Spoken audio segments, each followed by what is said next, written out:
इन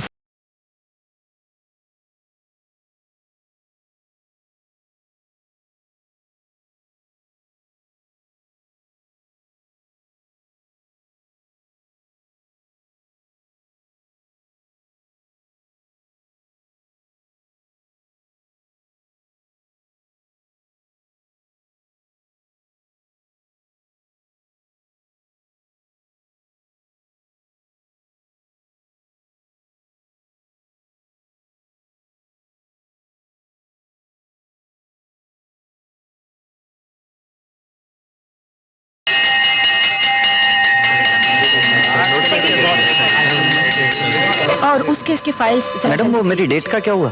वो तो कल ही मालूम होगा। मैडम हमारी डेट जब आप कहें। क्या है ना, हमारा किसी बहुत सीरियस है। जी हाँ, कुछ गौर कीजिए ना।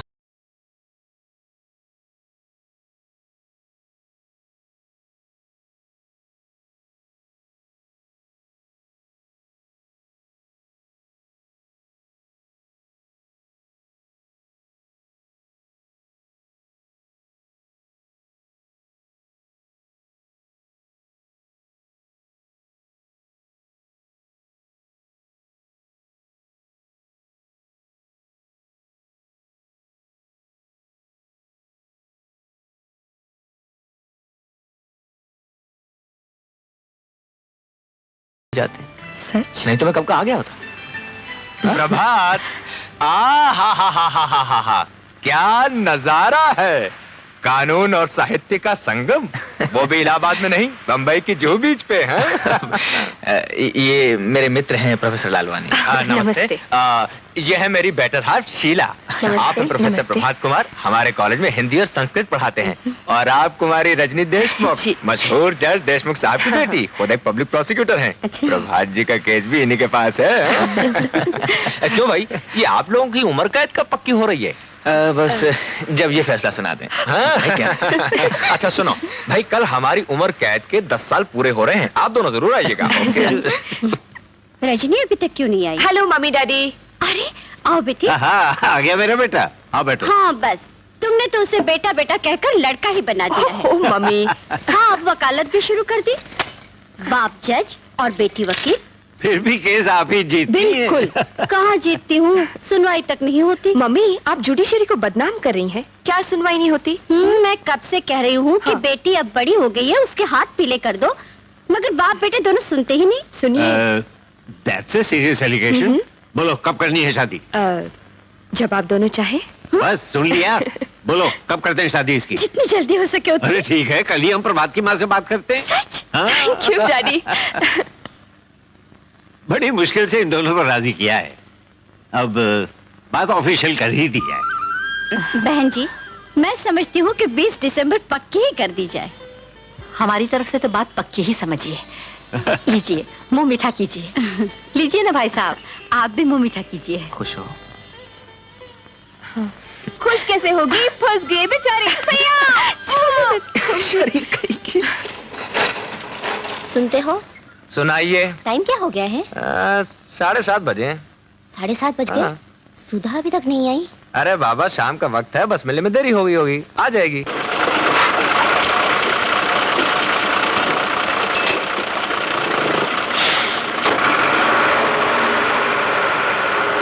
सुधा चलो आज हमारे घर से होके चले। नहीं यार अभी नहीं, क्योंकि दीदी और जीजाजी वेट कर रहे होंगे, फिर कभी आऊंगी। लेकिन तुम दोनों आ रही हो ना? हाँ। अरे हाँ, आज तुम्हारी दीदी की वेडिंग एनिवर्सरी है ना? हाँ। तो वो कैसे भूल सकते हैं, हम लोग जरूर आएंगे। हाँ प्लीज जरूर आना। Okay bye bye. Okay bye, see you.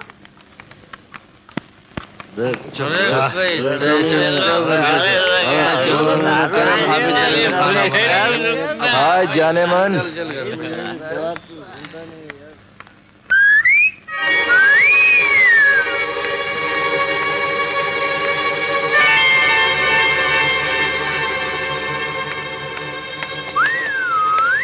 Oh no.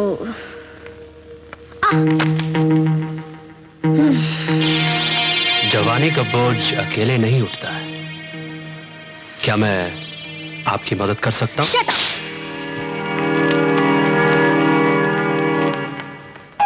अरे दुग्गल साहब, छोटे से काम नहीं, बड़े से ही काम चलेगा। हाँ, लीजिए लीजिए साहब। हाँ।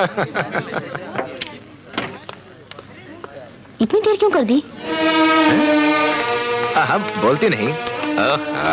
पता नहीं। हाँ हाँ, जरा देखना तो सही, कमाल है इनका भी। तुम्हारी तो हो जाएगी, दिखता नहीं क्या? सिर्फ माफ करो क्या? एक नहीं, दो लड़की। ऐसा लगाओ। चला, मेरी बीवी राह देख रहे हैं। जाने दो प्रभात। आजकल ये शहर भी क्या हुआ? चलिए सीधे से चलते हैं। चलो, अब ठीक तो हो जाए। प्रभात प्लीज रिलैक्स। हाँ, तो जगमोहन जी से कहना बलायती माल। मधु, क्या कहना है जगमोहन जी से? जगमोहन जी से कहना बलायती माल बहुत कम है। अच्छा अच्छा। उनसे कहना जरा जल्दी भेजें, खासकर से ब्लैक डाक। लोग यहाँ आते हैं, ब्लैक डाक मांगते हैं। रहे उनको लेना और उनसे कहना जल्दी माल भेजें। क्या? हाँ, क्या तुम्हें समझ? ओ मेरा लोगवाचा। सुधा, दरवाजा खोलना। जी दुग्गल साहब, 2-3 ड्रिंक से तो आपके दांत भी गीले नहीं होंगे। Cheers. Hi hi, how are you? जीजा जी। Hello Rajni ji, Hello. आइए आइए, प्लीज कम। भाई कमाल करते हो प्रभात, कितनी देर लगा दी आने में। आओ ना, आओ। क्या लालवानी साहब, कैसे नरक में रह रहे हैं? इस शहर में भी और जगह नहीं। कमाल करते हो। ये बंबई है, यहाँ रहने के लिए घर मिल जाए वही बहुत है। और फिर ये क्या गारंटी है कि जहाँ आप घर लेंगे वहाँ दूसरे दिन पड़ोस में दारू का अड्डा या धंधा नहीं शुरू हो जाएगा। भैया जी, यहाँ आराम से रहने के लिए 3 बातों का ध्यान रखना पड़ता है। बुरा देखना नहीं, बुरा सुनना नहीं, लेकिन बुरा कर जरूर सकते हो। बहुत अच्छा। इसकी बुराई हो रही है, कम से कम आज के दिन तो अच्छी बातें कीजिए। भाई हम तो हमेशा ही अच्छी बातें करते आए हैं। मुबारकबाद तो दीजिए। मैं माफी चाहता हूँ भाई, शादी की सालगिरह मुबारक हो। No problem, it is never too late. Thank you. Prabhat, मैं तुम्हारे लिए एक छोटा ड्रिंक बना के लेके आऊँ। नहीं धन्यवाद, मैंने अभी शुरू नहीं की। तो आज शुरू कर दीजिए। बड़ा अच्छा दिन है, कैंपा कोला में मिलाकर ले लीजिए। नहीं भाई, मैं मिलावट में विश्वास नहीं रखता, केवल कैंपा कोला मंगा दीजिए। अजी भाई सब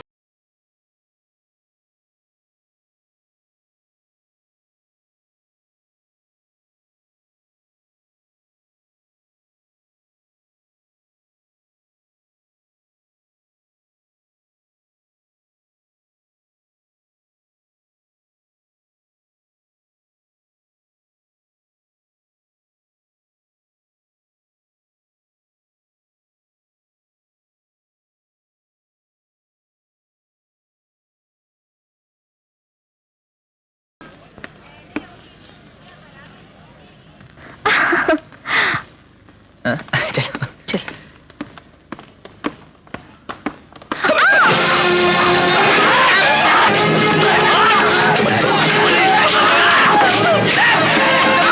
जल्दी से बैठ जाओ, तुम भी आओ।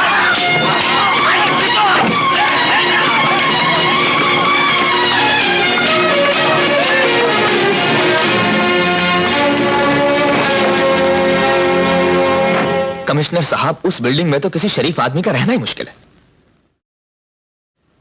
जुआ चलता है नीचे।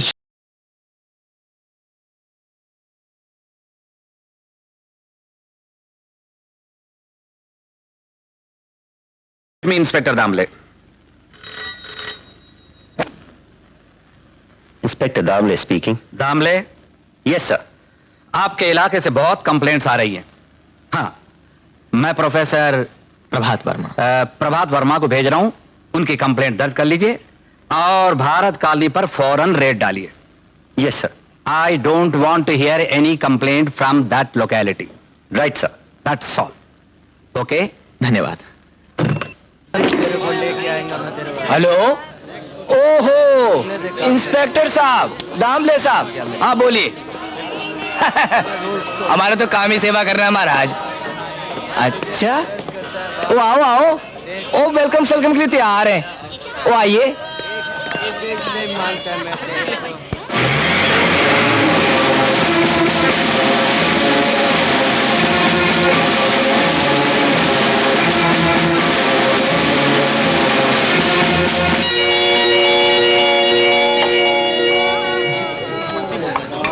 सलाम साहब।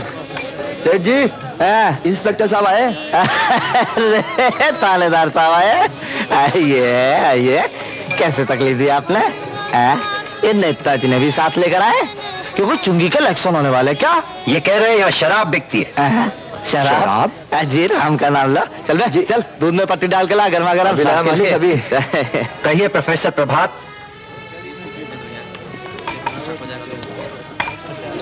चाय।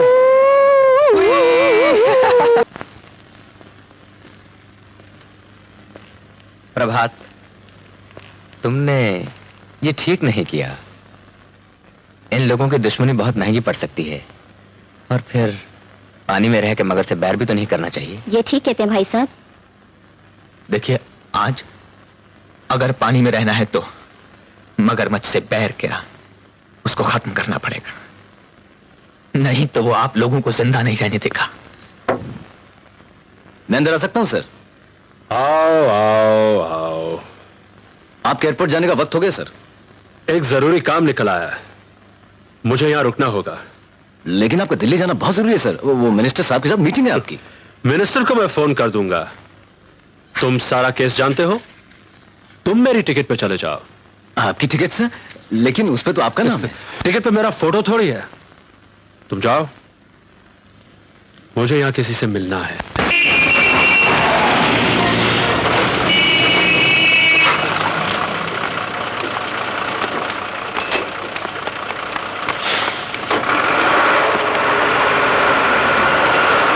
आज ही तो इम्तिहान खत्म हुए और कल तुम नागपुर जा रही हो। हाँ, रेनू तो ठीक ही कह रही है। कुछ दिन यहाँ ठहर जाओ, हमारा शहर भी घूम लो। इस शहर में कोई घुमा जा सकता है? जिसे भी देखो भागा ही चला जाता है। ना बाबा, हमारे लिए तो नागपुर ही अच्छा है। जैसे तुम्हारी मर्जी। मगर हाँ, नागपुर पहुँच के चिट्ठी लिखना मत भूलना। हाँ बिल्कुल ही भूलेंगे। अच्छा okay bye. Bye bye.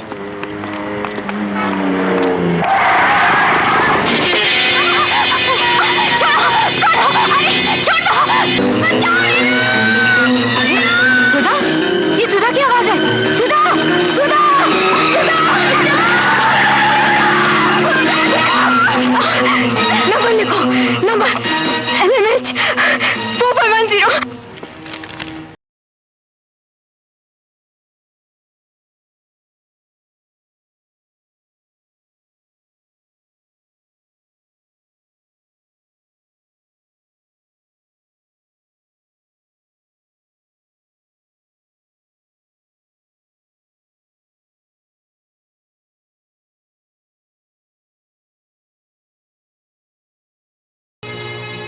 MMH 4510। ये रहा तुम्हारे थप्पड़ का जवाब।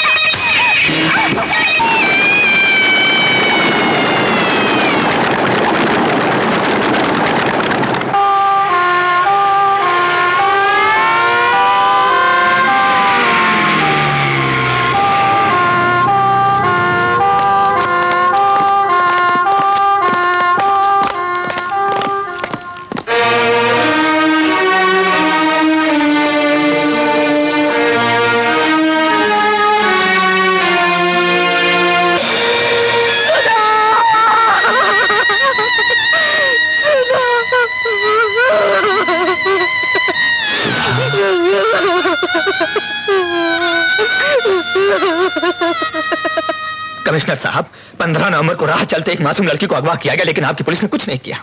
उसका बलात्कार किया गया, उसकी हत्या की गई, फिर भी आपकी पुलिस ने कुछ नहीं किया, और ना ही वो कुछ करेगी, क्योंकि मुलजिम एक मालदार आदमी का भतीजा है और आपके इंस्पेक्टर दामले उसके हाथों बिके हुए हैं। मिस्टर वर्मा, जानते हैं आप क्या कह रहे हैं? मैं ये कह रहा हूं कि सुधा अडवाणी का खून सुरेश ठाकुर ने किया है, मगर उसको कोई नहीं पकड़ेगा। मिस्टर प्रभात, अगर आपकी बात गलत निकली तो आपके खिलाफ कार्रवाई की जाएगी। अगर सही निकली तो? हाँ, अगर ये बात सही निकली तो इंस्पेक्टर दामले को सस्पेंड करके उस पर कार्रवाई की जाएगी और सुरेश ठाकुर को गिरफ्तार किया जाएगा। सुरेश साहब, आपको कौन गिरफ्तार कर सकता है? जब तक हम इस कुर्सी पर हैं, ये पुलिस स्टेशन आपका है, हम आपके हैं। अरे आप चिंता ना कीजिए। उन्होंने किडनैपिंग की रिपोर्ट और गाड़ी का नंबर 15 नवंबर को लिखवाया है। लेकिन इससे पहले हमने गाड़ी की चोरी की रिपोर्ट 13 नवंबर को ही लिख दी थी। किसी का बाप भी आपको sir Damle, you are suspended.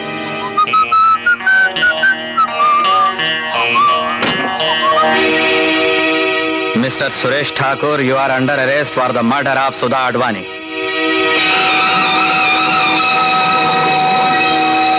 Your honour, गवाहों के बयानों से यह साबित हो चुका है कि 13 नवंबर की शाम को भारत कॉलोनी की बी बिल्डिंग की लिफ्ट के पास सुरेश ठाकुर ने सुधा आडवाणी को छेड़ा और उसके 2 दिन बाद यानी 15 नवंबर की शाम को उसे अपनी इंपोर्टेड कार में अगवा किया। पोस्टमार्टम की रिपोर्ट के अनुसार 15 नवंबर की शाम के 7 और 10 बजे के बीच सुधा आडवाणी का बलात्कार करके उसकी हत्या कर दी गई। लाश के नाखूनों में पाई गई जमी हुई खून की बूंदें और सर के बाल सुरेश ठाकुर के हैं और इससे यह साफ जाहिर होता है कि सुरेश ठाकुर ने सुधा आडवाणी को किडनैप किया, उसका बलात्कार किया और उसका खून कर दिया।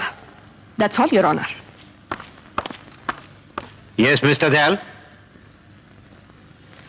योर ऑनर, मैं मानता हूं कि सुधा आडवाणी को किडनैप किया गया, उसके साथ बलात्कार भी हुआ और उसका खून भी कर दिया गया, लेकिन इन तीनों में से एक भी काम मिस्टर सुरेश ठाकुर ने नहीं किया, क्योंकि 15 तारीख की शाम 5 बजे के बाद वो बंबई में थे ही नहीं।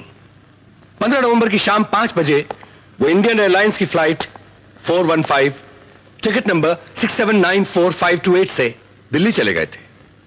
ये उस फ्लाइट के पैसेंजर्स की लिस्ट जिसमें मिस्टर सुरेश ठाकुर का नाम मौजूद है और ये दिल्ली के उस होटल के बिल्स जहां वो उस रात ठहरे थे।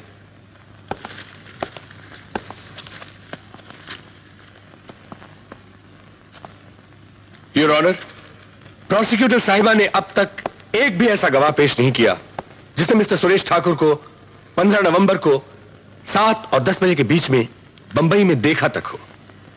लेकिन मैं एक ऐसा गवाह पेश करना चाहूंगा जो 15 नवंबर को 8 बजे बंबई से 1000 मील दूर दिल्ली में मिस्टर सुरेश ठाकुर के साथ थे, और वो है श्री कन्हैयालाल तोमर।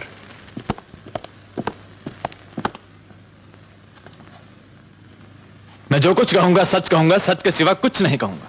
मैं झूठ बोलता ही नहीं। तोमर साहब, 15 नवंबर की शाम 8 बजे मिस्टर सुरेश ठाकुर के साथ आपकी कोई सरकारी अपॉइंटमेंट थी? जी हाँ, थी। और उसी के लिए ये 15 नवंबर को शाम 5 बजे की फ्लाइट से बंबई से दिल्ली आए। मारे को क्या पता? आपको पता नहीं? मारे को कैसे पता चलेगा कि 15 तारीख को सुरेश ने हवाई जहाज लिया, या 14 को राजधानी से आया, या फिर 13 को सड़क गाड़ी से गया? लेकिन उनका आपके साथ अपॉइंटमेंट तो था ना? था। तो इस अपॉइंटमेंट के हिसाब से वो आपको दिल्ली में मिले? बिल्कुल मिले। कितने बजे? 8 बजे। तारीख क्या थी? यो कितनी बार पूछोगे भाई? बस एक बार और पूछो। तो बताइए, 15 नवंबर की शाम को 8 बजे मिस्टर सुरेश ठाकुर आपके साथ थे या नहीं? थे। बस खुश। Thank you your honour. Your witness. Thank you.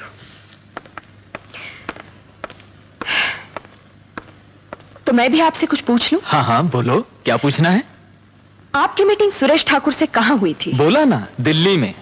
Delhi में कहां? हमारे बंगले पे। ये तो सरकारी काम था, फिर आपने मीटिंग बंगले पर क्यों रखी? हो जी, हम ठहरे नेता लोग, जब चाहा मीटिंग कर ली। अगर आपसे मैं ये कहूं कि 15 नवंबर की शाम को सुरेश ठाकुर दिल्ली में थे ही नहीं, तो आप क्या कहेंगे? बोलिए। वो दिल्ली में था या नहीं, इससे मैंने कोई मतलब नहीं। वो मने मिला बस, और मन ने जो एक बार बोल दिया वो बोल दिया। मैं हूं मंत्री, और मंत्री कभी झूठ नहीं बोला है।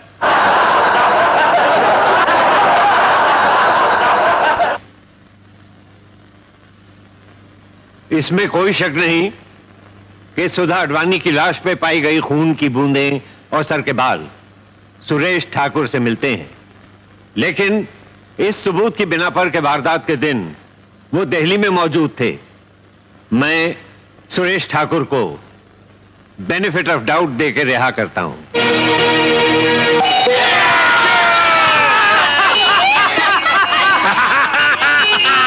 प्रभात, मैं तो सोच रहा हूं ये मकान छोड़कर बोरीवली में दूसरा मकान ले लूं।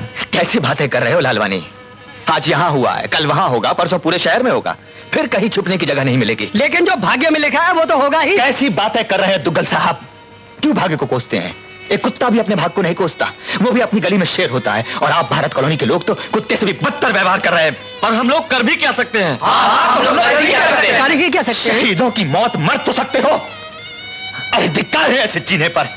चूड़ियां पहनकर मर्दों की तरह जियो, मौत का मुकाबला करो जाकर। अरे हम सब साथ हो तो इस मुट्ठी में गुंडे हमारा कुछ नहीं बिगाड़ सकते।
ये सब शुरू किसने किया? जी प्रोफेसर है, नाम है प्रभात वर्मा। सबसे पहले उसने मेरी रप लिखाई थी पुलिस में। सुरेश साहब पे भी कुछ केस कुछ किया था, यह आग उसी की लगाई हुई है जी। तो फिर बस उससे देख लो, देख लो उसे। अंकल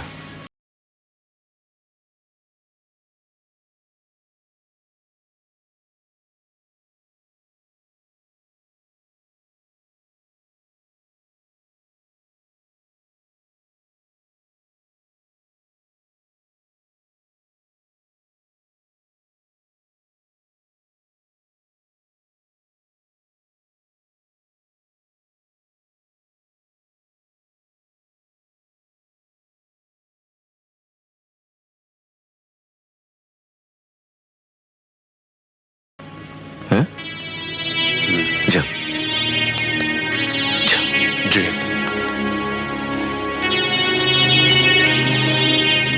और सुनो, कुछ भी करना लेकिन करते हुए पकड़े मत जाना। गलती मैं सिर्फ एक बार माफ करता हूं।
भगवान,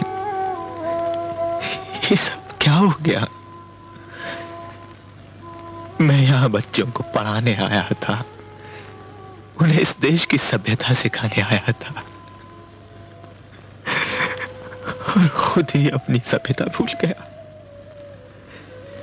इंसानियत को छोड़कर एक खूनी बन गया। काश मुझे भी उस दिन गुंडों ने मार दिया होता। कम से कम उससे ये पाप तो न होता।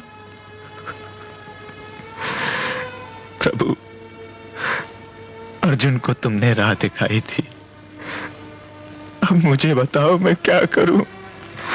मुझे बताओ मैं क्या करूं? मुझे कुछ सुझाई नहीं दे रहा। मुझे कुछ कर्मण्येवाधिकारस्ते मां फलेषु कदाचन मां कर्म फल हेतुर्भु मां ते संगोस्त विकर्मणि। अर्थात हमारा अधिकार केवल कर्म करने पर है, उसके फल पर नहीं। इसलिए ना तो फल की चिंता करो और ना ही अपना कर्म करना बंद करो। सर, क्या ये संभव है कि मनुष्य फल की इच्छा के बिना कोई काम कर सके? सच तो ये है कि हमारे काम फल के लिए ही करते हैं। एक कुम्हार बर्तन पैसा कमाने के लिए बनाता है। अगर परीक्षा देते समय आप केवल फल के बारे में ही सोचते रहें तो पास होने की चिंता और फेल होने का डर कभी आपको ठीक से परीक्षा नहीं देने देगा। इसी प्रकार अगर एक कुम्हार बर्तन बनाते समय उससे कमाए जाने वाले पैसे और उसके लाभ के बारे में सोचता रहेगा तो उसका ध्यान उस बर्तन बनाने से हट जाएगा। वो कभी अच्छा बर्तन नहीं बना पाएगा। लाभ हानि, सफलता असफलता, ये हमारे हाथ में नहीं। हमारे हाथ में केवल आज है, कल नहीं। कर्म आज है, फल कल है। अगर आज सुधर गया तो कल अपने आप सुधर जाएगा।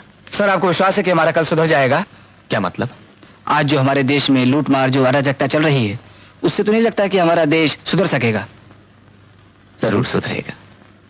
गीता के 4 अध्याय में भगवान कृष्ण अर्जुन से कहते हैं, यदा यदा हि धर्मस्य ग्लानिर्भवति भारत अभ्युत्थानम अधर्मस्य तदात्मानं सृजाम्यहम्। अर्थात जब जब धर्म की हानि होगी और अधर्म की बढ़ोतरी, तब तब मैं नया रूप धारण करूंगा। परित्राणाय साधुनाम विनाशाय च दुष्कृताम धर्म संस्थापनार्थाय संभवामि युगे युगे। अर्थात अच्छों की रक्षा करने के लिए और दुष्टों का नाश करने के लिए मैं हर युग में जन्म लेता हूं। सर, क्या बदमाशों को मारने के लिए भगवान फिर से अवतार लेंगे? कुछ काम करने के लिए भगवान स्वयं आते हैं और कुछ हमसे करवाते हैं।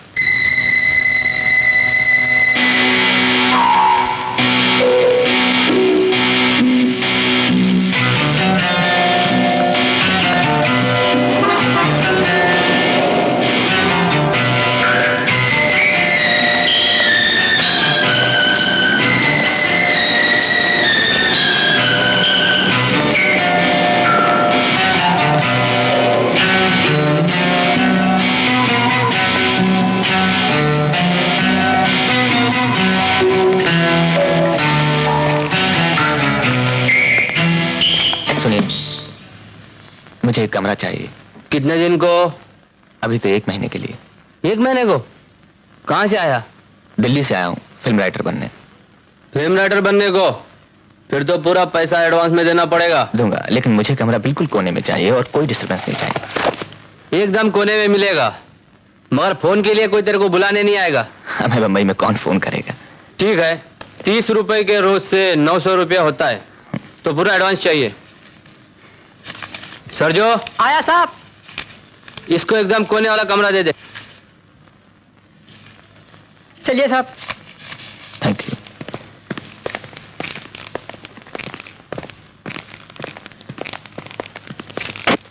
आपका कमरा साहब। बाथरूम में।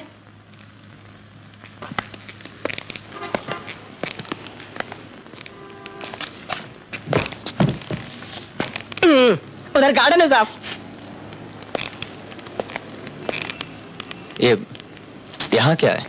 ये पीछे का रास्ता है, इससे आगे मेन रोड है, लेकिन कोई आता जाता नहीं है, सब कचरा पड़ा है, कचरा। ठीक है, तुम जाओ। सलाम साहब। कितनी बार सलाम करोगे? जाओ अपना काम करो, दोबारा डिस्टर्ब मत करना मुझे।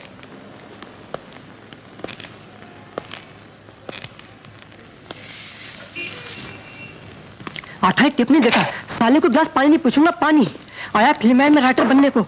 अरे उससे शिकायत तो मेरे पास में है, मेरे पास में। अरे सरजो आया साहब।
कुछ नहीं है, चल घर चलते हैं। चल घर चल चल।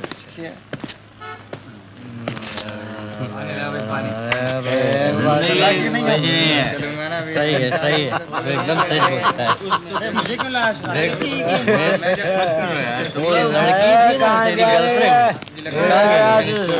क्या करता है?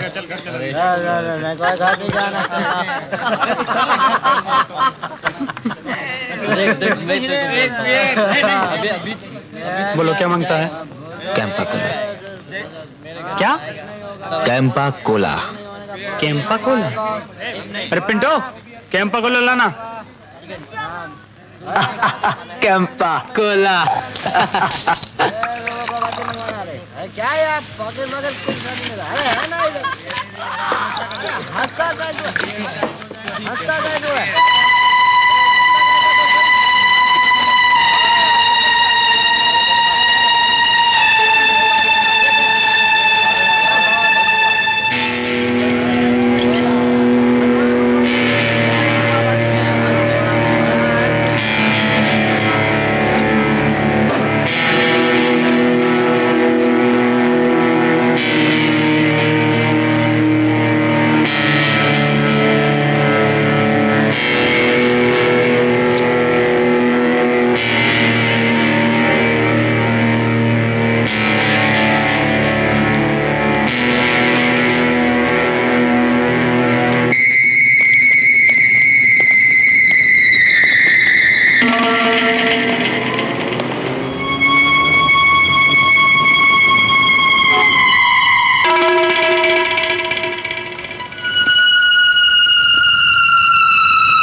देखता क्या है टोपू? माल निकाल, माल निकाल। कम सुनाई देता है क्या?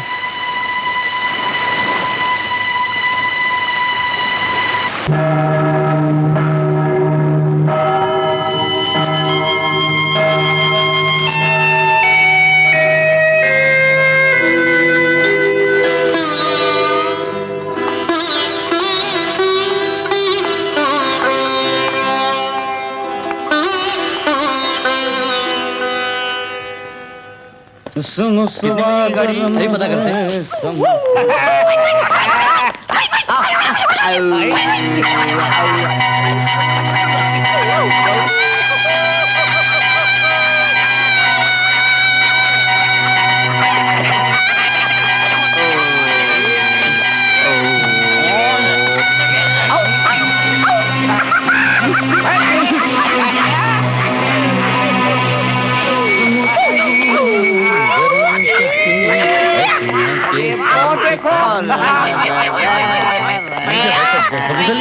लीजिए लीजिए। हाँ लीजिए। क्या कर रहे हैं आप? क्या कर क्या? क्या कर रहे हैं?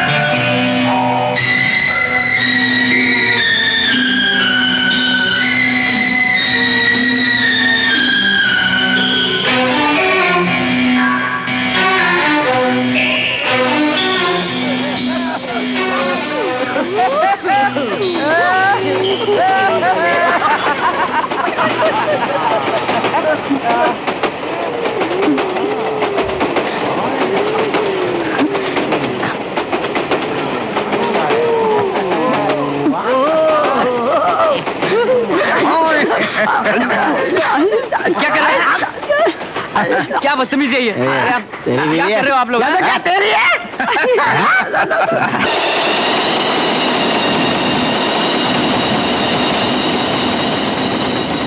रॉबिन हुड की वापसी। अरे बाप रे, एक रात में 5 खून, उसमें से 4 आदमी 2-2 बार जेल काट चुके हैं। अरे बाप रे बाप, मारने वाले का कुछ पता नहीं। ये रॉबिन हुड कौन है चाचा? रॉबिन हुड एक हीरो था जो गरीबों की मदद करता था और गुंडों को मारता था। लगता है कल की अवतार पैदा हो गया। ये कल की अवतार क्या होता है चाचा? तू कल की अवतार नहीं जानता? पुराणों में लिखा है ना कि कलयुग में जब पाप बहुत बढ़ जाएंगे तो उस पाप को नाश करने के लिए भगवान अवतार लेंगे, उसे कल की अवतार कहते हैं। मुंह क्या देखता है? काम करो।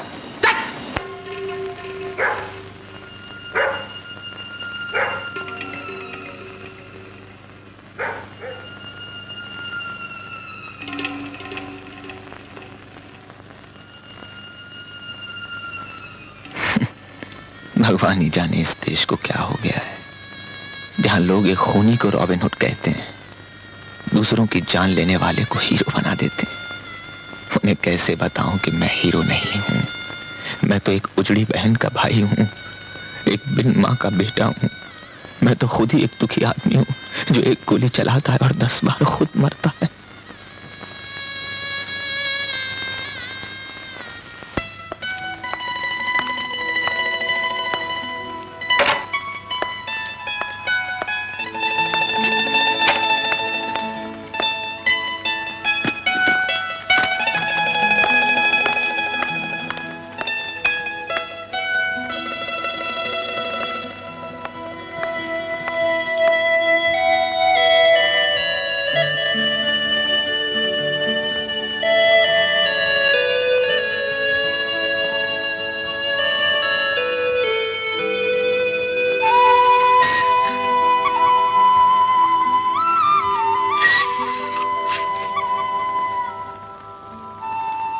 कल रात यहीं सो गए? कॉलेज नहीं जाना है? तुम्हें मालूम है कल रात किसी ने 5 गुंडों का खून कर दिया?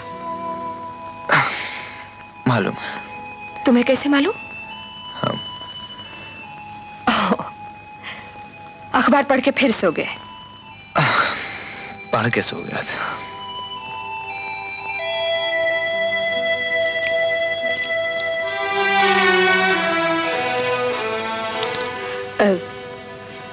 कल रात कहाँ थे? यूं ही सड़कों पर भटक रहा था। तुम्हारे साथ सड़कों में भटकना किसी और को भी अच्छा लगता है।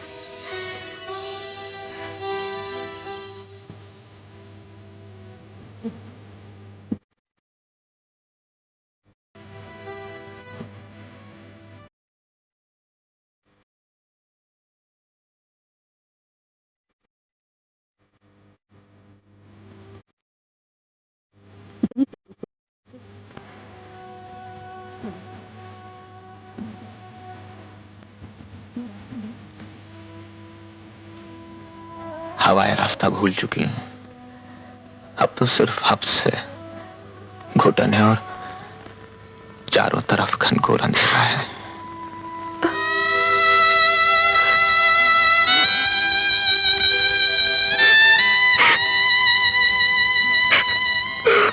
मुझे माफ कर दो रजनी। यादों की चीखें मुझे सोने नहीं देती। तो मैं कैसे बताऊं कि मेरी जिंदगी वीरान हो चुकी है। अब इसका कोई मकसद नहीं रहा। प्यार करूं भी तो किस दिल से? दिल में तो संघर्ष है और आंखों में तलाश। बस मरने वालों की रूह की शांति के लिए कुछ उधार चुकाना चाहता हूं। मुनीम जी। आया सेठ जी। भाई सुनो, मैं एक जरूरी मीटिंग में जा रहा हूँ। आप ये पैसे वेलजी भाई को दे दीजिएगा। हाँ, दे देता हूँ जी। और सुनिए, आप चाहे तो टैक्सी में जा सकते हैं। नहीं सेठ जी, टैक्सी की क्या जरूरत है? ये नजदीक ही तो जाना है, मैं ट्रेन से चला जाऊंगा। ठीक है, जैसे आपकी इच्छा।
मेरा बैग।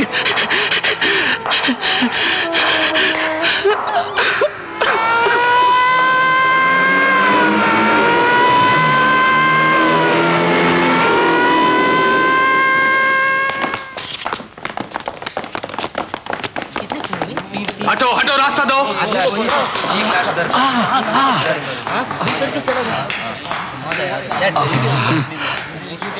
वो कौन था, किधर गया?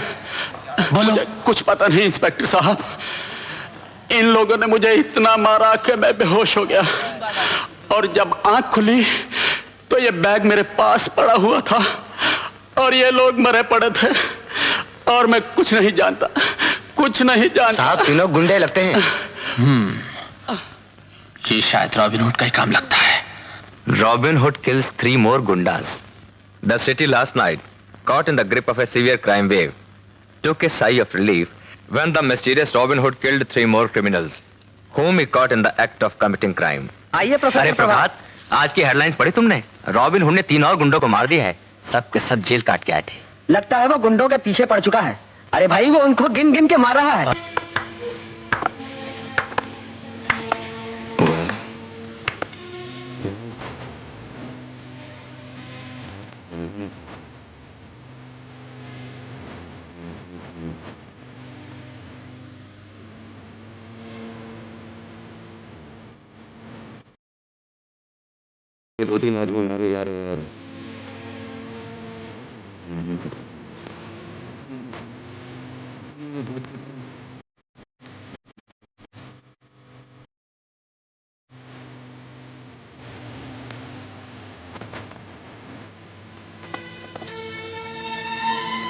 रात को घर से निकलना बंद कर दिया।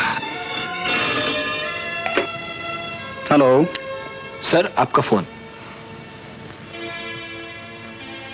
हेलो, ये जगमोहन दास जी। कहिए मंत्री जी, कैसे हैं आप? ठीक हूँ, फरमाइए। ये आपके राज में क्या चल रहा है मंत्री जी? एक खूनी रोज 2-3 खून कर रहा है और आपकी पुलिस उसे पकड़ नहीं पा रही।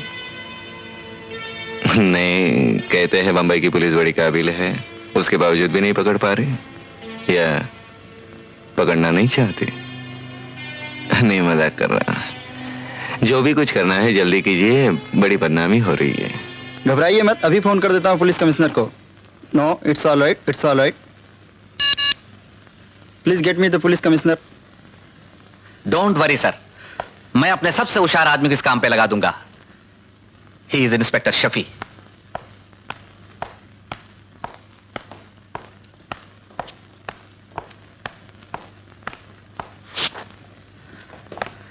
आओ शफी, मैं तुम्हारा इंतजार कर रहा था। बैठो।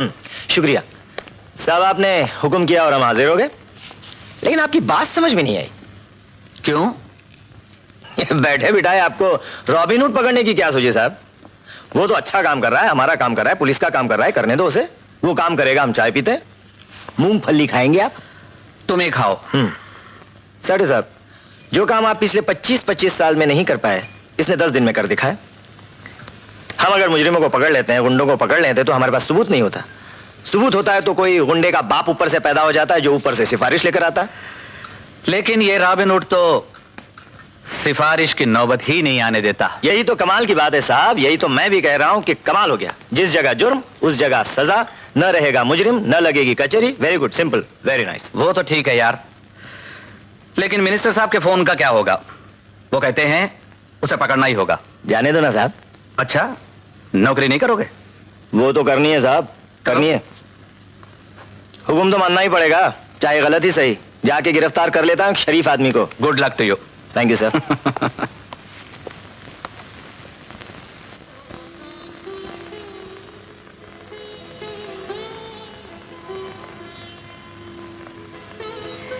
चाय।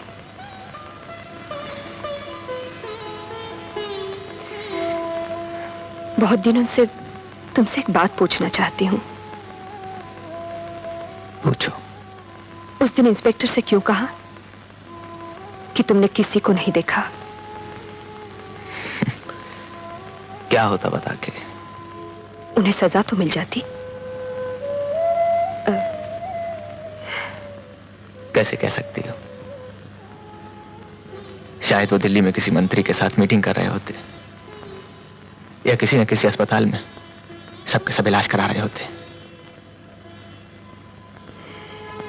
आज गली गली में किसी न किसी मधु के साथ यही हो रहा है, और हम कुछ नहीं कर पा रहे। कैसी आजादी है ये? आजादी तो गुलामी से भी बुरी है रजनी, कि एक भाई के सामने एक बहन का बलात्कार हो और भाई कुछ न कर पाए। वो भैया भैया चिल्लाती रही, मैं कुछ नहीं कर सका। मैं कुछ नहीं कर सका रजनी, मैं कुछ नहीं कर सका। चिल्लाती रही, मैं कुछ नहीं कर सका। रजनी चिल्लाती रही, मैं कुछ नहीं कर सका, मैं कुछ नहीं कर सका, मैं कुछ नहीं कर सका। मैंने आप लोगों को इसलिए बुलाया है, आपके एरिया में रॉबिन हुड के नाम से जितने भी खून हुए हैं, मुझे उसकी कंप्लीट रिपोर्ट चाहिए। नंबर 1, मरने वालों के नाम, उनके पते, उनका पिछला रिकॉर्ड, किसी जुर्म में कभी पकड़े गए थे या नहीं, और अगर पकड़े गए थे तो सजा हुई थी या नहीं हुई। एंड नंबर 2, ये जितने भी खून हुए एक ही पिस्तौल से हुए। क्या आपके पास ऐसी रिपोर्ट है कि इसी पिस्तौल से दूसरे खून हुए हैं? हुआ था सर। किसका? भारत कॉलोनी के कृष्ण खन्ना का सर। कब हुआ था? इन सब खूनों के तकरीबन 1 हफ्ता पहले सर। हाँ। वीरकर, मुझे उसकी फाइल चाहिए। मिल जाएगी सर, जल्द से जल्द, इससे पहले कि वो दूसरा खून कर बैठे। Right sir.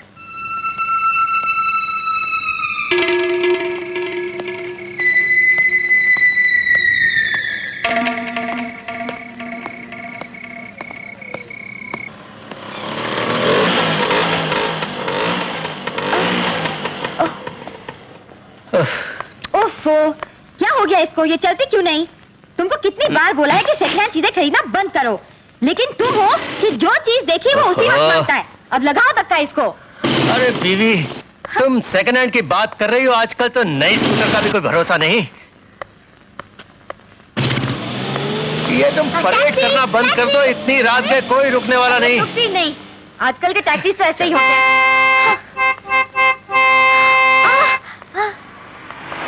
Lift lift lift. ओफो, अरे देखो तो आ रही है वो। अरे सुनते हो क्या? आ रही है। उसे पूछो ना हमें लिफ्ट देंगे क्या?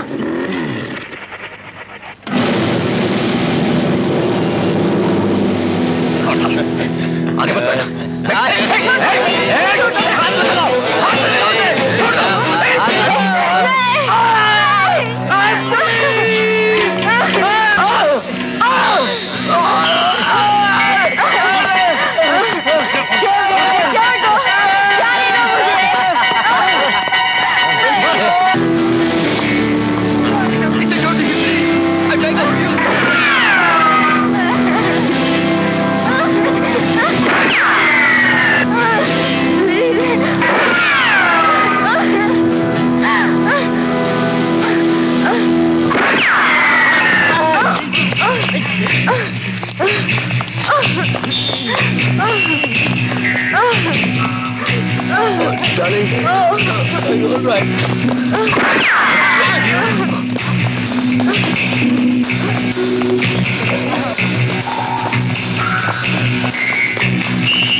भगवान की दया से घाव ज्यादा गहरा नहीं है।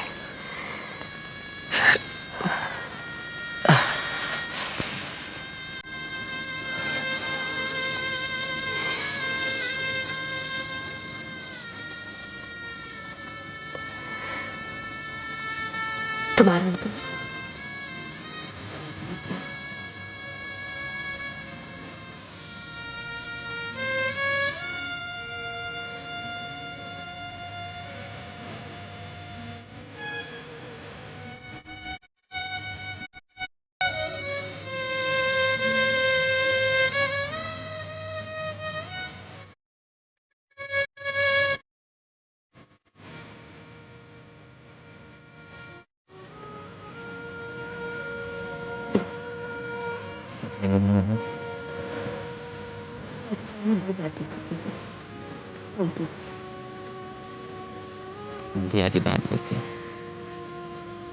ऐसे की चीजें हैं वैसे बात करें सिंपैथी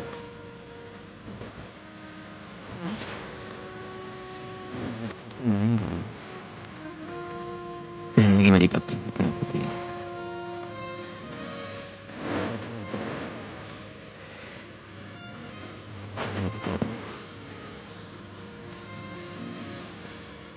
तो क्या तक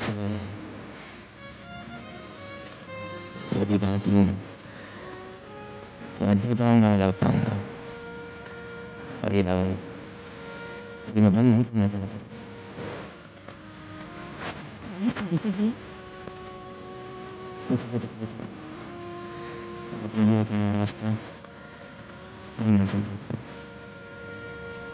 मैं जैसे रास्ते तो से बात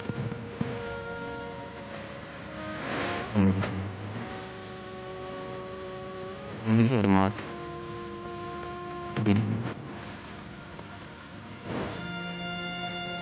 मैं भी जानता हूँ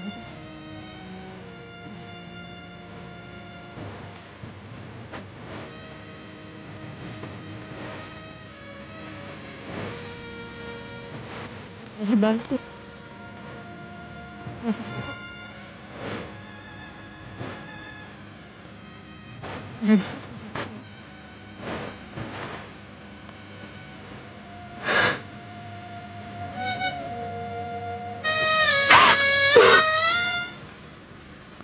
नहीं श्रीवास्तव नहीं। ऐसे कैसे हो सकता है? एक आदमी ने आपके सामने आप दोनों की जान बचाने के लिए उस गुंडे पर गोली चलाई और आपको उसकी शक्ल तक याद नहीं? याद है, अच्छी तरह याद है, लेकिन आपको बताऊंगा नहीं। इंस्पेक्टर, उस आदमी ने मेरी जान बचाई, मेरी बीवी की इज्जत बचाई। मैं पूछता हूं, उस रात को जब हम मदद मदद मांगते चिल्ला रहे थे, उस वक्त आप कहां थे? कहां थी आपकी वो पुलिस? क्या कर रहे थे आप सब लोग? देखिए, आप मुझे समझने की कोशिश कीजिए। वो जो भी है, खूनी है, हत्यारा है, और एक खूनी को बचाना, उसका नाम छुपाना गैर कानूनी है। अच्छा, यही होगा, आप मुझे उसका नाम और हुलिया बता दें। तुमको उसका नाम मांगता, उसका शक्ल मांगता, उसका फोटोग्राफ मांगता? कम विथ मी, हम तुमको बताएगा। कम, हाँ बोला कम। आइए देखिए इसे, यही है वो, कर लीजिए गिरफ्तार। This is your man, arrest him and be happy, just be happy. मजाक कर रही हैं आप मुझसे? मजाक तो आप कर रहे हैं साहब। क्या समझते हैं आप, जिस आदमी ने भगवान की तरह आकर हमारी रक्षा की, उसे हम पुलिस के हवाले कर देंगे? भूल जाइए साहब, हम अपनी जान दे देंगे, लेकिन उसके बारे में कुछ नहीं कहेंगे, कुछ नहीं, हरगिज नहीं। किशन खन्ना की कंप्लेंट प्रोफेसर प्रभात वर्मा ने की जी। पेरीरकर जी, ये प्रोफेसर प्रभात वर्मा कौन है? सर, आपको याद नहीं, जिसकी मां का खून हुआ था और उसकी बहन का मास रेप हुआ था, लेकिन अभी तक कोई पकड़ा नहीं गया सर। मास रेप जी। कब हुआ था ये रेप? 9 दिसंबर सर। और किशन खन्ना का खून 10 दिसंबर को हुआ था, राइट? Right sir. उसी रिवॉल्वर से जिससे रॉबिनहुड खून करता है। Yes sir. Veerkar sir, Prabhat Verma पर नजर रखी जाए।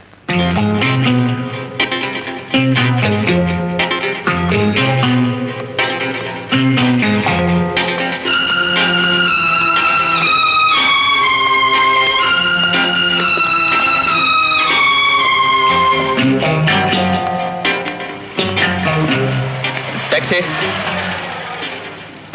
Modern hotel. चल।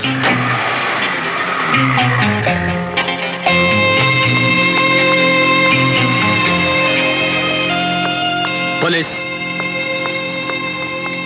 उस टैक्सी का पीछा करो।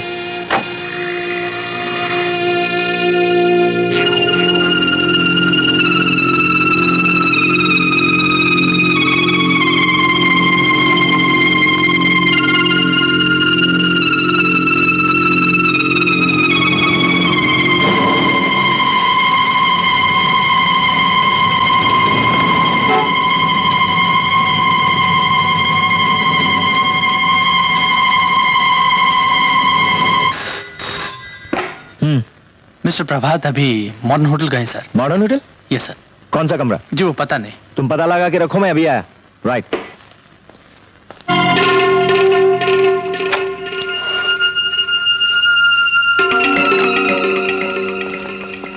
आइए सर, दिस साइड। ये वो कमरा सर।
कार्यक्रम के समाप्त होने के बाद राष्ट्रपति महोदय वायुसेना के विशेष विमान द्वारा राजधानी के लिए रवाना हो गए। इन दिनों बंबई शहर में एक खूनी चर्चा का विषय बना हुआ है जो हुंडों और बदमाशों का खून कर रहा है। पुलिस कमिश्नर साठ ने हमारे संवाददाताओं को बताया कि पुलिस की बहुत जोरों से तहकीकात चल रही है। और अब सुनिए खेल समाचार। आज सिडनी में भारत तथा ऑस्ट्रेलिया के बीच खेले जा रहे 5वें क्रिकेट टेस्ट मैच का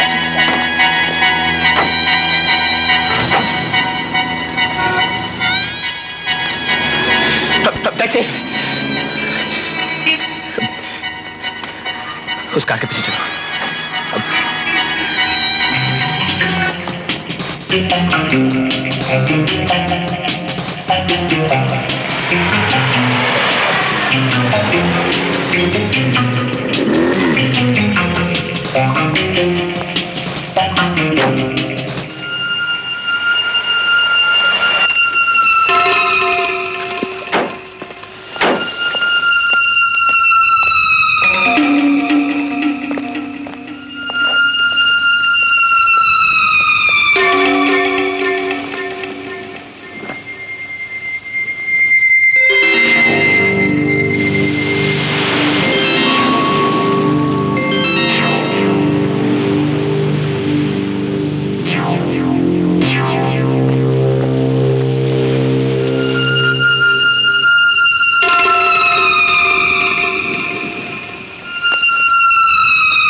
It's okay.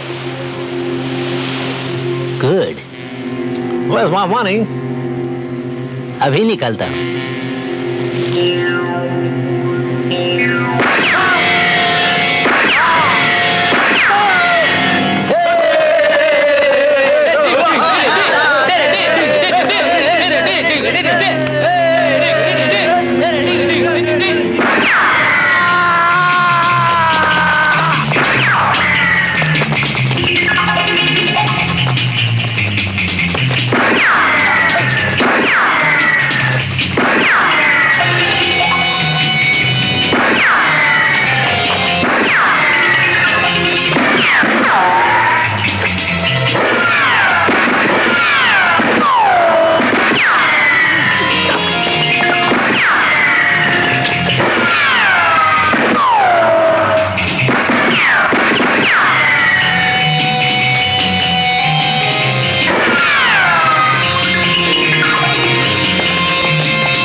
लिस्ट देखी? कौन सी लिस्ट? रॉबिन हुड के मारे हुए लोगों की। नहीं, कोई खास बात है? नहीं है। मुझे तो उनमें से 5 आदमी वो है जो तुम्हारे साथ उस प्रोफेसर के घर गए थे। क्या मतलब? वो प्रोफेसर ही रॉबिन हुड है, जो 6 में से 5 को मार चुका है और अब तुम्हारी बारी है। लेकिन अब क्या होगा? Attack is the best form of defence. इसके पहले कि वो तुम्हें मारे, तुम उसे खत्म कर दो।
ज्यादा चालाकी नहीं बस।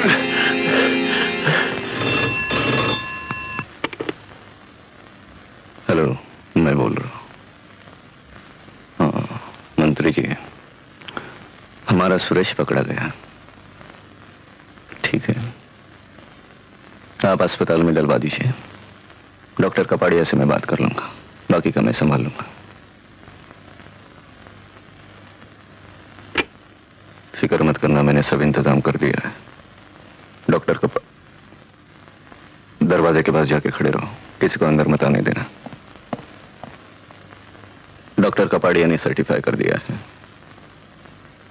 कि तुम्हें पागलपन के दौरे पड़ते हैं, नींद में चलने की बीमारी है, और उस वक्त तुम्हें पता नहीं होता कि तुम क्या कर रहे हो, कहां हो। उस दिन भी यही हुआ, और इसीलिए यहां साइकेट्रिक वार्ड में हो। सोचा था आपकी बार तो फंस ही गए, बचना मुश्किल होगा। मैंने हारना नहीं सीखा।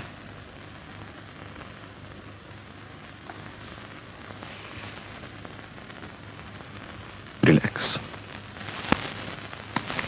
रिलैक्स।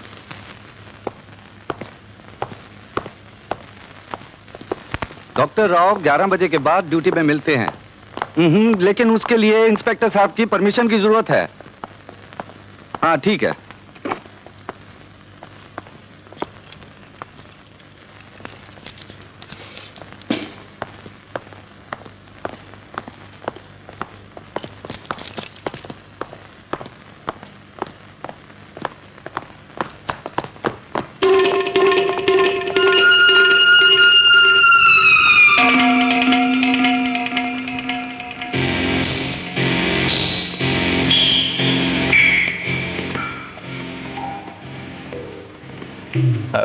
सुनो ये मिस्टर सुरेश ठाकुर का कमरा यही है ना? हमें इसको तरफ करना। आप डॉक्टर कपाड़िया तो नहीं साहब? लेकिन डॉक्टर साहब आपका तो कल 11 बजे का अपॉइंटमेंट है। कल सुबह मेरा एक ऑपरेशन है, मैंने सोचा अभी घर जाते उसके तब। अच्छा ठीक है। आइए डॉक्टर साहब, जरा साइन।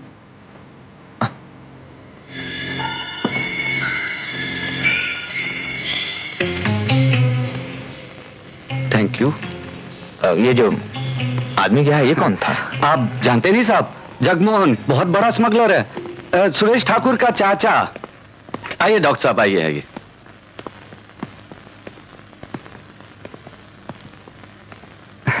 डॉक्टर साहब, ये नई मशीन गवर्नमेंट ने पागलों को शॉक ट्रीटमेंट देने के लिए मंगवाई है। आप बैठिए ना, मैं सुरेश ठाकुर को अभी लेके आता हूं। बैठिए बैठिए डॉक्टर साहब। चलो, डॉक्टर कपाड़िया चेकअप के लिए आए हैं।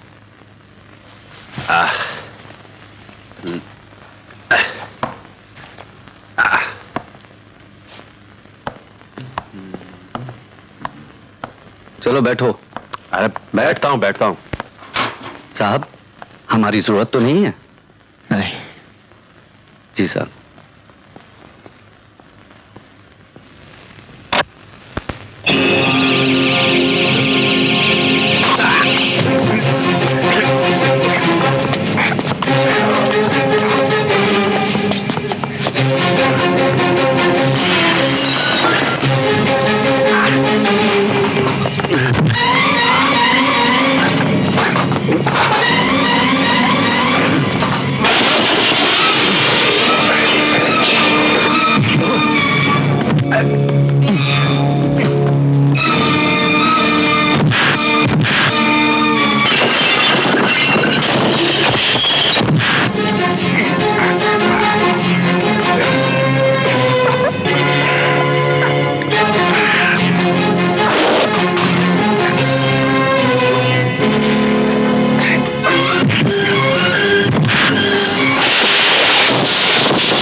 इसने मेरी बहन का बलात्कार किया था, मेरी मां का खून।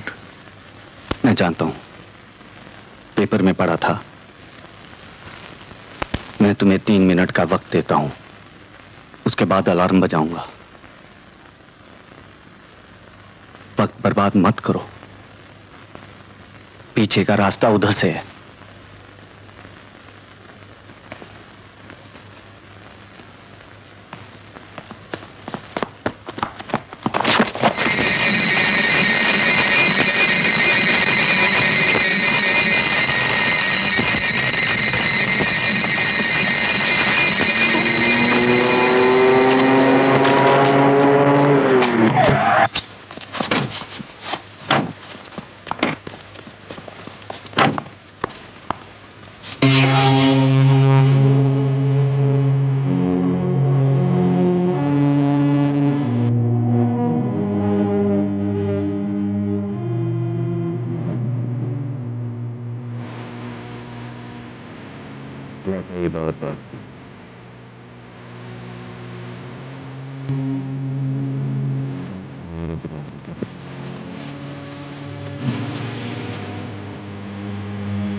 मुझे यस रॉबिनहुड केस के इंचार्ज से मिलना है। Robin Hood?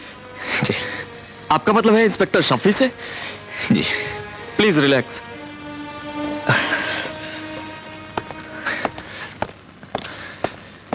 Sanjay, get inspector Shafi.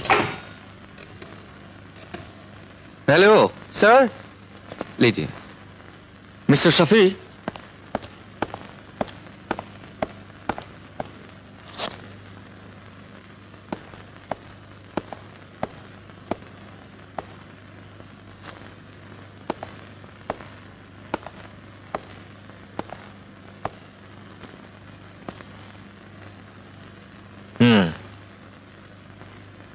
आप मुझसे मिलना चाहते थे?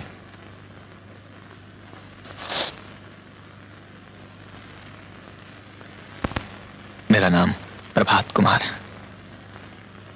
लोग मुझे रॉबिनहुड कहते हैं। जानता हूं मैं आपको। तब आपने मुझे अभी तक गिरफ्तार क्यों नहीं किया? गिरफ्तार? हाँ।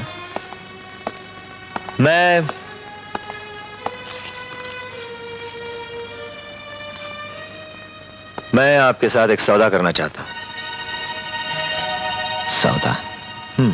क्या? यही कि तुम ये शहर छोड़कर चले जाओ और समझ लो ये मुलाकात कभी हुई नहीं थी। मैं यहां कोई सौदा करने नहीं आया हूं। मैं अपने आप को कानून के हवाले करने आया हूं।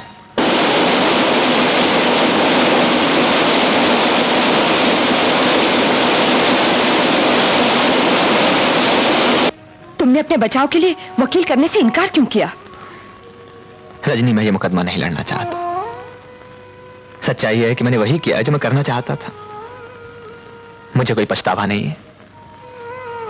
मैं नहीं चाहता कि मेरी जिंदगी के लिए कोई भी लड़े। प्रभात, मैं कोई नहीं हूं। मैं रजनी हूं, तुम्हारी जिंदगी, और तुम मेरी जिंदगी हो। हमारी जिंदगी का फैसला तुम अकेले नहीं कर सकते। मैं ये मुकदमा लड़ूंगी। तुम मुझसे ये हक नहीं छीन सकते। I will fight for your life.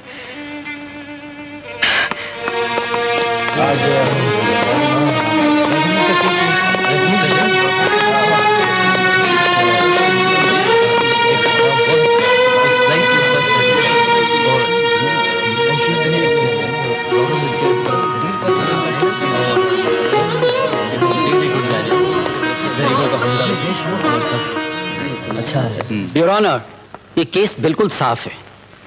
देखने में सीधा साधा लगने वाला प्रोफेसर प्रभात कुमार वर्मा दरअसल एक बहुत खतरनाक आदमी है। ये दिन में बच्चों को हिंदी और संस्कृत पढ़ाता और रात में पिस्तौल लेकर ऐसे निकल पड़ता जैसे शैतान बच्चे गुलेल लेकर चिड़िया मारने निकल पड़ते हैं, और जब जैसे चाहते हैं मार डालते हैं। प्रभात वर्मा को आजकल रॉबिनहुड बनने का शौक था।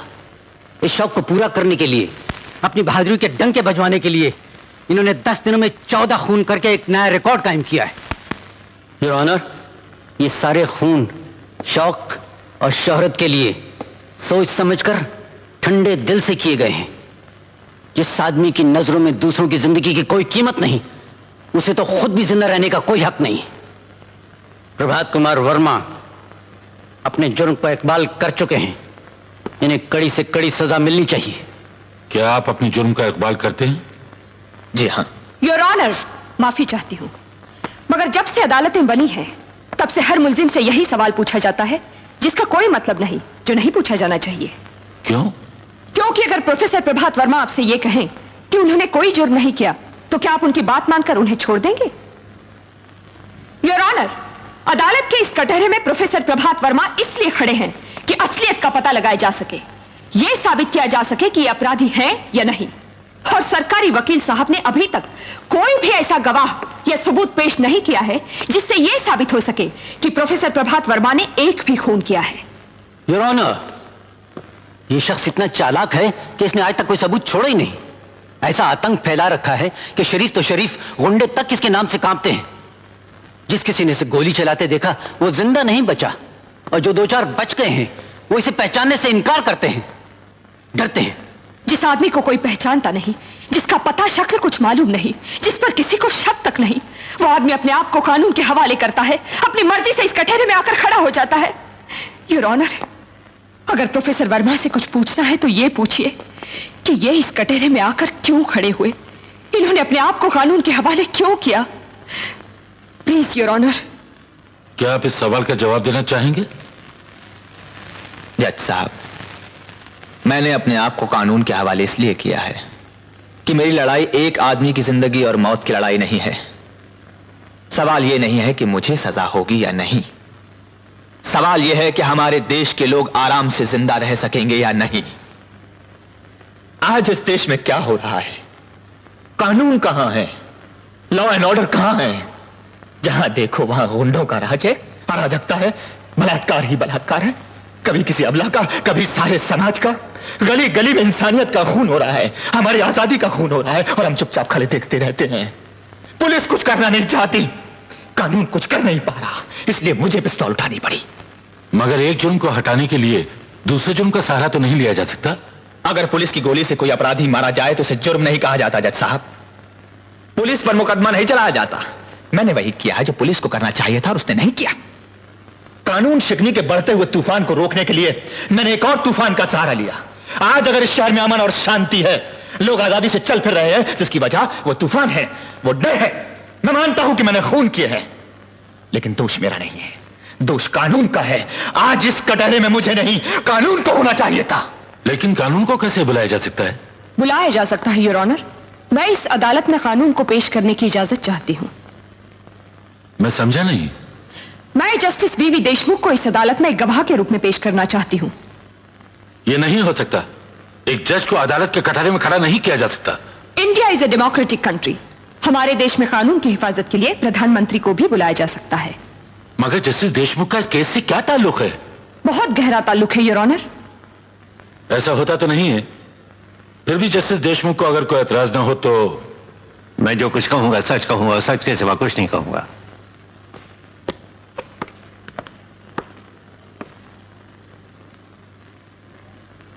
जस्टिस देशमुख, आपको पिछले नवंबर की 20 तारीख याद है?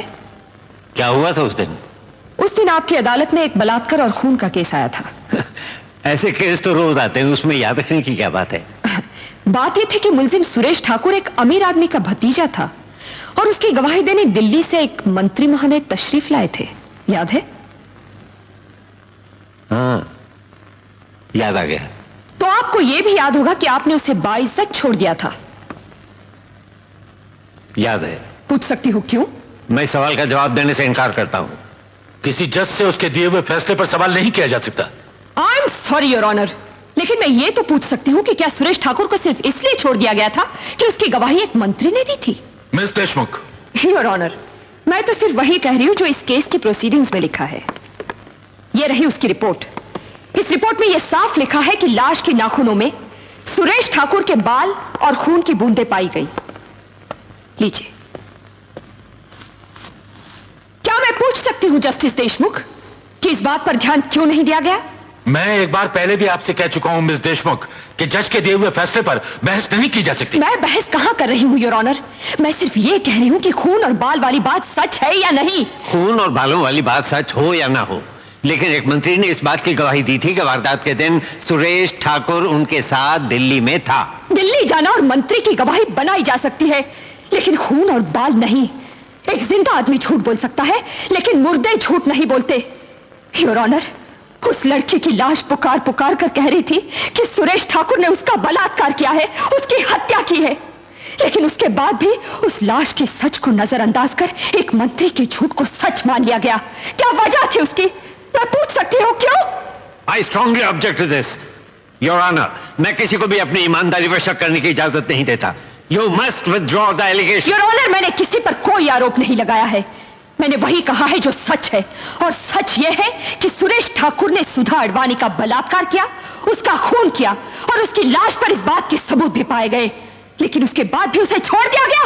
जस्टिस देशमुख, पिछले नवंबर की 20 तारीख को आपने एक अपराधी को बाइज्जत छोड़कर इंसाफ को सजा दी थी, उसे फांसी के फंदे पर लटका दिया था। Miss Deshmukh, this is contempt of court. आप चाहे मुझे भी फांसी के फंदे पर लटका दीजिए, लेकिन आज मैं ये पूछने से बाज नहीं आऊंगी कि उस दिन आपने गलत इंसाफ क्यों किया, क्या कारण था उसका। Stop it now. Justice Deshmukh, उस दिन जब आपने फैसला सुनाया था, आप एक जज थे, कानून और उसके कायदे में जकड़े हुए थे, कानून की रक्षा करना आपका फर्ज था। लेकिन आज आप पर कोई बंधन नहीं, कोई पाबंदी नहीं। आज आपने गीता पर हाथ रखकर सिर्फ सच बोलने की कसम खाई है। आज ये गीता आपकी आत्मा से पूछ रही है कि उस दिन कानून की रक्षा करते करते कहीं इंसाफ का खून तो नहीं हो गया था? उस दिन आपके दिल में कानून और इंसाफ के बीच कहीं महाभारत तो नहीं चल रहा था? बोलिए।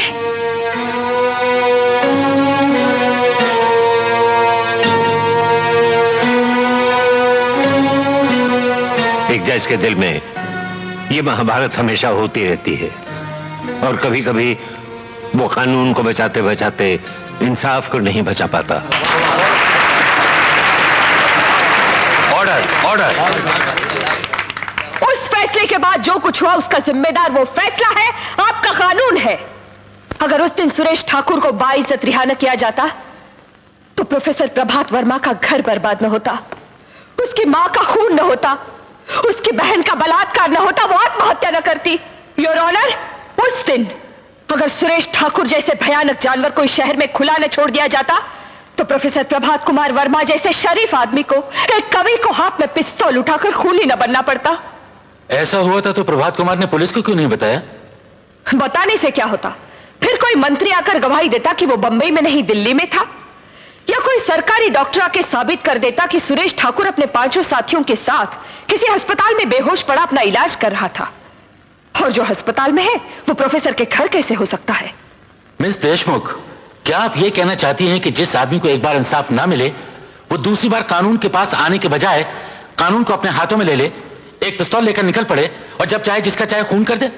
योर ऑनर, प्रभात कुमार ने खून नहीं किए हैं, गुंडों को सजा दी है, इंसाफ किया है, एक जज का अधूरा काम पूरा किया है। अगर लोग इसी तरह हाथों में पिस्तौल लेकर जज बनने लगे तो गली गली में रॉबिन हुड पैदा हो जाएंगे। हर तरफ लोग खून की होली खेलते हुए नजर आएंगे और कोई भी सरकार, कोई भी समाज इस बात की इजाजत नहीं देता कि गुंडागरी को एक और गुंडागरी से रोका जाए। मिस देशमुख, कानून हाथ में लेना जुर्म है और उस जुर्म की सजा जरूर मिलनी चाहिए। मैं भी तो यही कहता हूं जज साहब की सजा जरूर मिलनी चाहिए। इसीलिए तो मैंने अपने आप को कानून के हवाले किया है।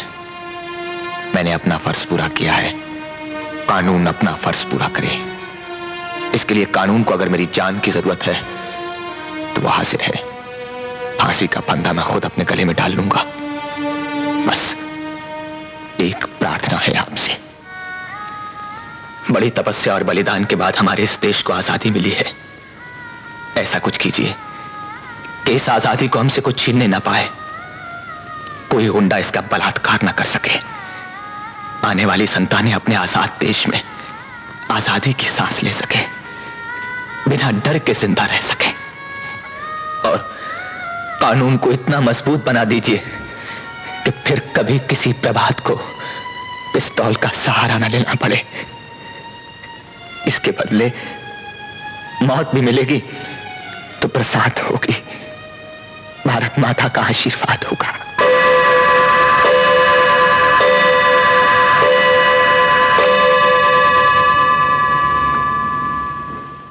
The court is adjourned.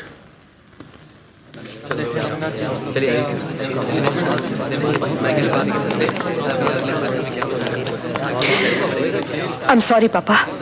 इसमें सॉरी की क्या बात है? तुम्हारी बदौलत मेरे दिल से बहुत बड़ा बोझ उतर गया है। मुझे तुम पे नाज है।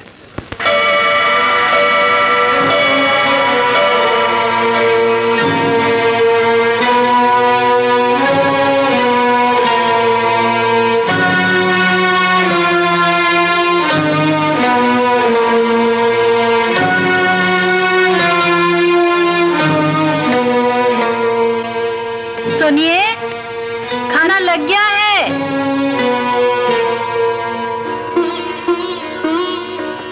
Hello daddy.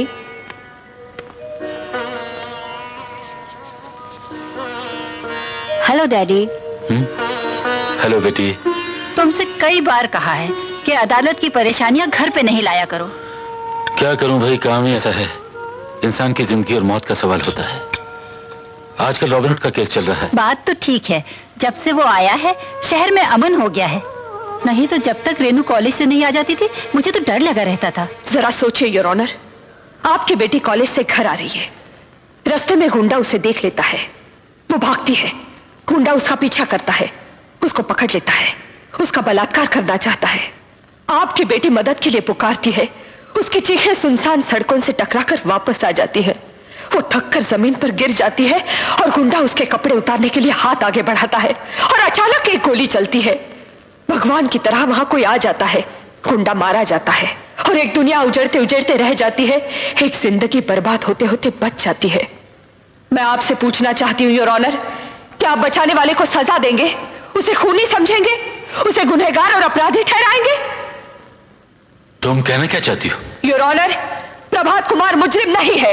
उन्होंने जो कुछ भी किया है वो कानून की हिफाजत के लिए किया है, आपको आपको और आपको बचाने के लिए किया है। और यह साबित करने के लिए मैं इंस्पेक्टर शफी को एक गवाह के रूप में पेश करने की इजाजत चाहती हूं। इंस्पेक्टर शफी,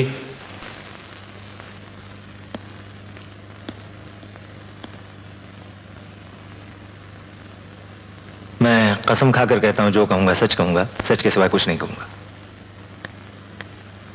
जब आपको कमिश्नर साहब ने बुलाया और रॉबिन हुड का पता लगाकर उसे गिरफ्तार करने का हुक्म दिया, तब आपने क्या कहा? मैंने यही कहा कि रॉबिन हुड तो पुलिस का काम कर रहा है और पुलिस से अच्छा काम कर रहा है। जो काम हम पिछले 25 वर्षों में नहीं कर पाए वो उसने 10 दिन में करके दिखाया। कैसे? क्या किया उन्होंने? इन्होंने गुंडों के दिलों में डर, दहशत पैदा कर दी है। आज शहर में अपराध कम हो रहे हैं, क्राइम रेट गिर गया है, हर आदमी सुकून और शांति की नींद सो सकता है आज। जब आप प्रभात कुमार को गिरफ्तार करने गए तो क्या वो भाग खड़े हुए? जी नहीं, बल्कि मैंने इनसे कहा यह शहर छोड़कर भाग जाइए। इन्होंने भागने से इनकार किया और कहा समाज में सारी गड़बड़ियां सिर्फ इसलिए चल रही हैं कि पुलिस अपना फर्ज पूरा नहीं कर रही, कानून अपना फर्ज पूरा नहीं कर रहा। मैं अपने आप को कानून के हवाले करता हूं जिससे कि मेरी आवाज अदालत के जरिए लोगों तक पहुंच सके और मैं बता सकूं कि मेरी पिस्तौल से निकली गोली का काम सिर्फ अपराधियों को मारना ही नहीं, कानून को जगाना भी था। मैंने अपना फर्ज पूरा किया है, आप अपना फर्ज पूरा कीजिए। और यह कहकर प्रभात कुमार ने अपने आप को पुलिस के हवाले कर दिया। आपने प्रभात कुमार को भाग जाने के लिए क्यों कहा? योर ऑनर, प्रभात कुमार ने रॉबिन हुड बनकर गुंडों के दिलों में जो डर, जो आतंक पैदा कर दिया था, मैं उस डर को जिंदा रखना चाहता था। उस रॉबिन हुड को जिंदा रखना चाहता था जो लोगों की रक्षा करता रहा। इंस्पेक्टर शफी, हालात कुछ भी रहे हों, आपको अपना फर्ज अदा करना चाहिए और आपका फर्ज खूनी को पकड़ना है, उसका इंसाफ करना या उसे छोड़ देना नहीं। इस गलती के लिए आपको सस्पेंड कर देना चाहिए ताकि दूसरे अफसर से नसीहत लें और कभी ऐसी गलती ना करें।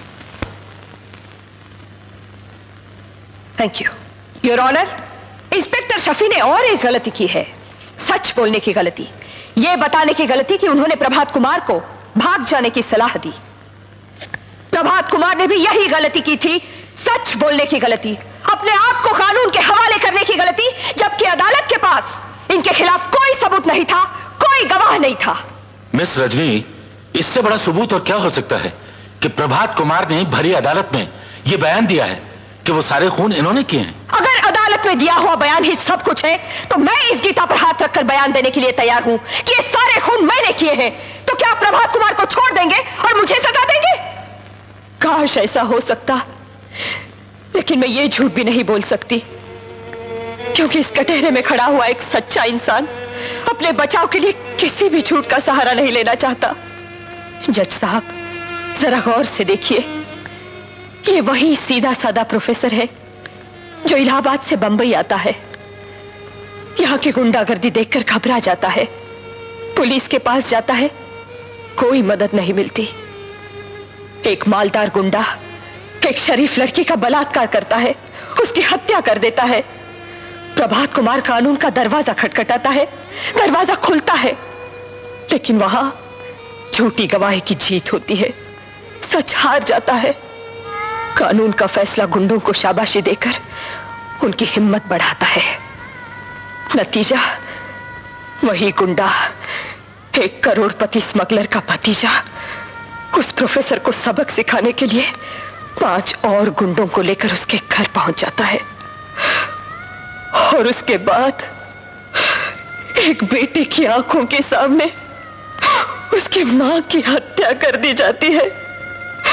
एक एक करके 6 गुंडे उसकी बहन का बलात्कार करते हैं।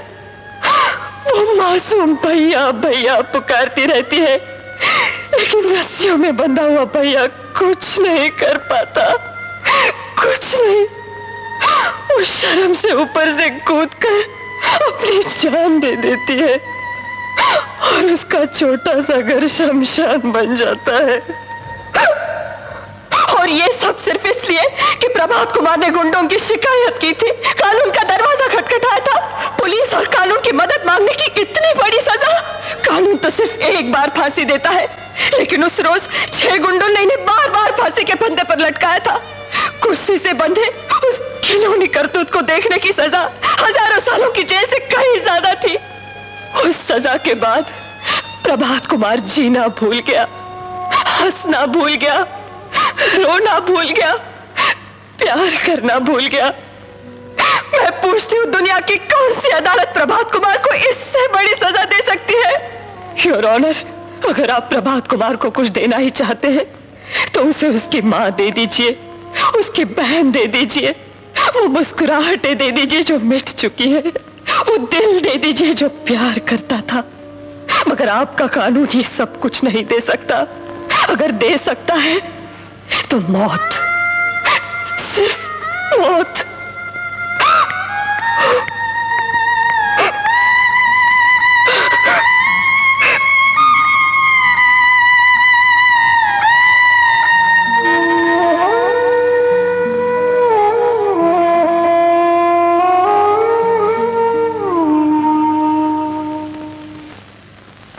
इसमें कोई शक नहीं कि पिछले कुछ दिनों से हमारे देश में अपराध और अराजकता बढ़ती चली जा रही है।